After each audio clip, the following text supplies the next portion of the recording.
Hello students, welcome to the first video of this new playlist. So in this video, we will be solving the first question from January 2024 M1, that is Mechanics 1 paper. So basically, this is the first video of this playlist. So that's why we will be solving the first question of this January 2024 M1 paper. So under this playlist, this is a new playlist. You will find in my channel a separate playlist for the whole question paper solving.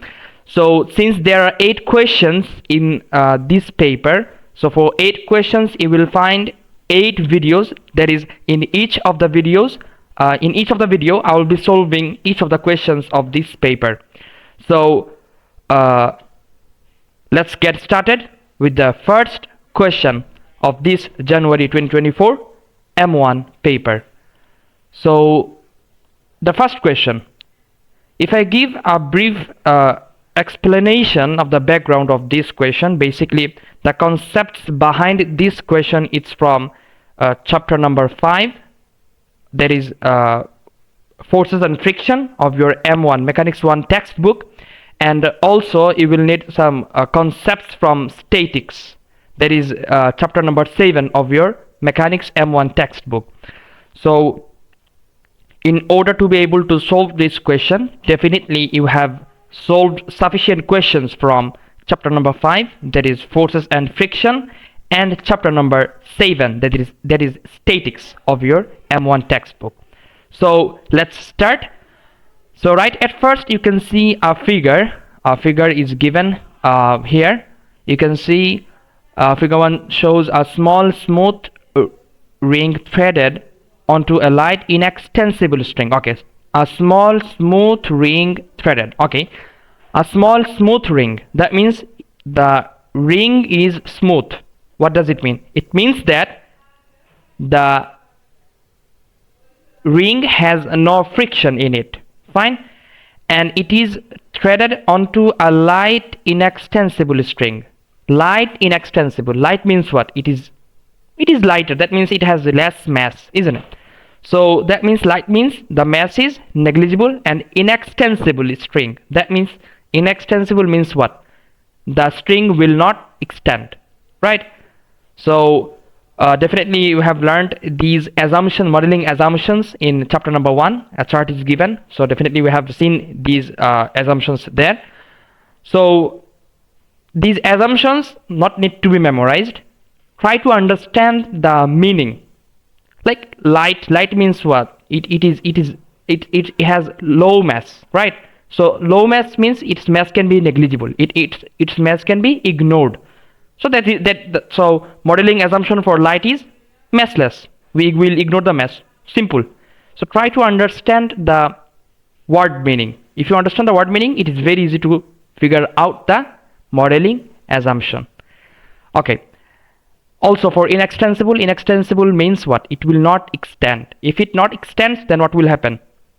The tension will remain same, right? Both the particles, or all the connected particles under connected with this light inextensible string will cover the equal distance in the equal time, or they will have the same speed all the time, as long as they are connected with the light inextensible string. Simple. So try to understand the meaning. It will be enough. Don't go for any memorization. Fine. Okay.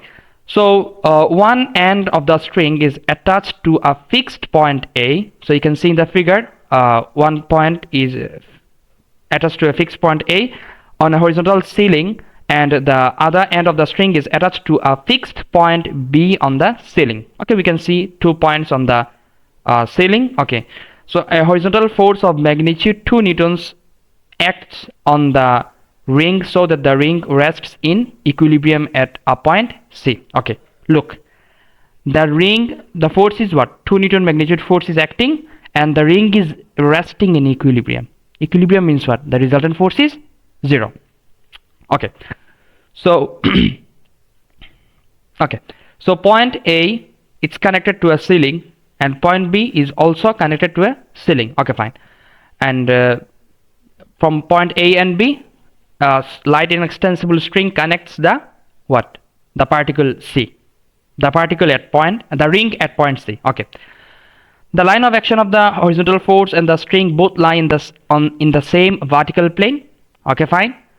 The angle that the string makes with the ceiling at A is theta. Theta is given where tan theta equals to what? 3/4. Okay, we know the angle. The tension in the string is T newtons.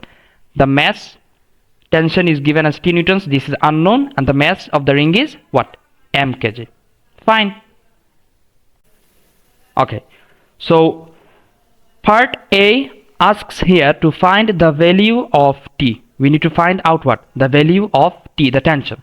Okay, now let's see the figure. Okay, the tension means what? Tension means what? Tension means pulling force. Let me change the ink size. Yeah, tension means pulling force. Tension is always what? Pulling force. Okay, pulling force means when tension acts within a string, the objects, the connected particles will try to pull each other. That means this A, from point A, C will be pulled towards A in this direction. They will pull each other, and point A will be pulled towards C in this direction. Like as that, point B, okay, it will be pulled towards C in this direction, and C will be pulled towards B in that direction. This is tension. Tension means pulling force. That means both the points will be pulling each other. Okay, so this is the direction of tension. Most of the students feel difficult to figure out the direction of tension. So this is the easiest method to figure out the direction of tension. Just know that tension is what? Pulling force. Okay, so we know the direction of tension. Now we need to find out the value for T. Okay, fine. Now look, this is theta, right? So if this is theta, then what we can deduce here? We can deduce that this angle is also what?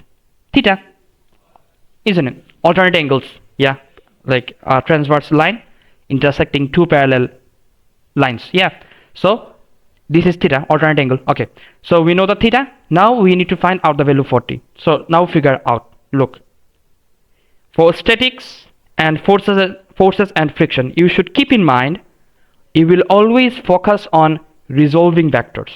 Okay, the main scenario of each of the questions is that you need to resolve the vectors either horizontally or vertically or both. Okay, so here part A is basically 3 marks. That means if we resolve in any of the direction, okay, do we know the mass? The mass of the ring is known to us. Yes, no, mass is m kg. Okay, it's unknown.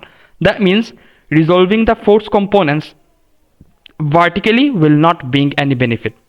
We have to resolve the vectors what? Horizontally, because horizontally T, we have to find out T, and horizontally only 2 Newton is acting. So if we resolve the vectors horizontally, we can easily find out the value for T. Okay, so consider the force components what? Horizontally in this direction.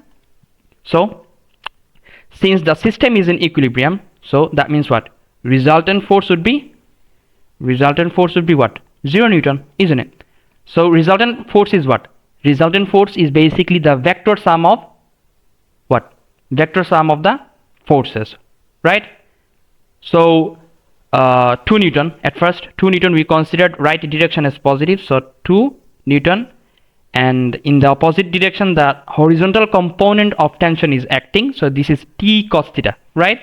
So this would be T cos theta. This is equals to what? Resultant force is 0.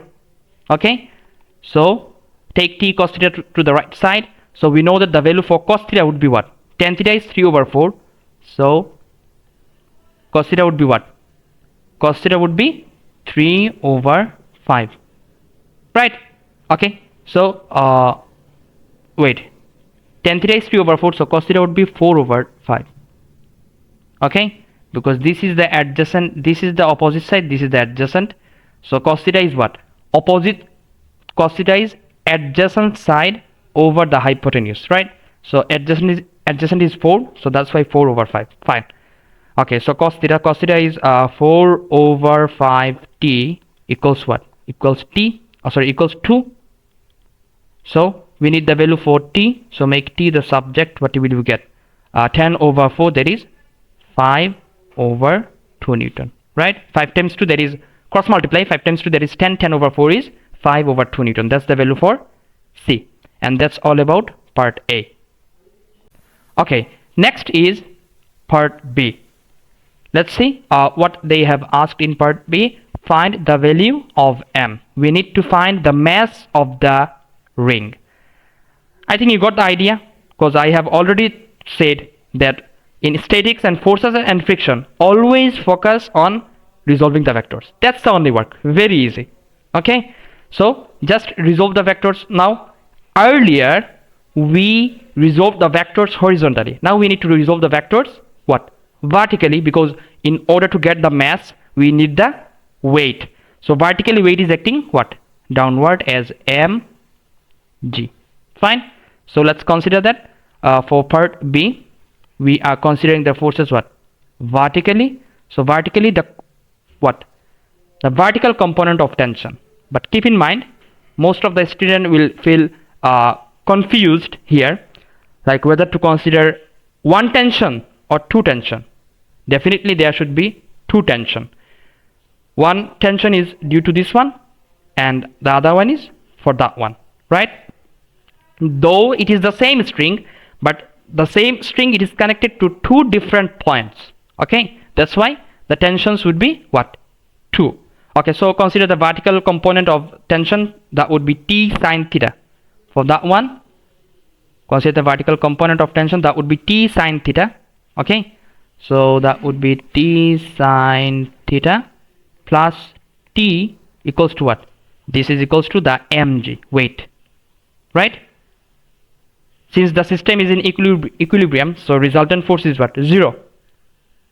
That means upward force, it is equal to downward force. Okay, so what we know the value for sine theta. The value for sine theta is cos theta is 4 over 5. So sine theta would be how much? Sine theta would be 3 over 5. Okay. Okay. So we got here we got t sine theta. That means 3 over 5t. Let me write it down here. 3 over 5t plus t equals to what? Mg. Okay, so what will you get? 3 over 5 plus t plus, okay, 1 plus 3 over 5 is what? 5 in the denominator, so 3 plus 5, that is 8 over 5t. Okay, 8 over 5t equals to what? Mg. So 8 over 5t equals to what? Capital M times g. Now what we know about t? We know that the value for t is how much? 5 over 2 Newton, right? So 5 mg is equals to 5 over 2 times what? 8 over 5. So that means mg equals to how much? Mg is basically 4, right? So m, the mass of the object of the ring, is basically 4 over g. That's it. This is the value of our m, and that's basically the thing they have asked for in part B, the value of m. That's it. Done.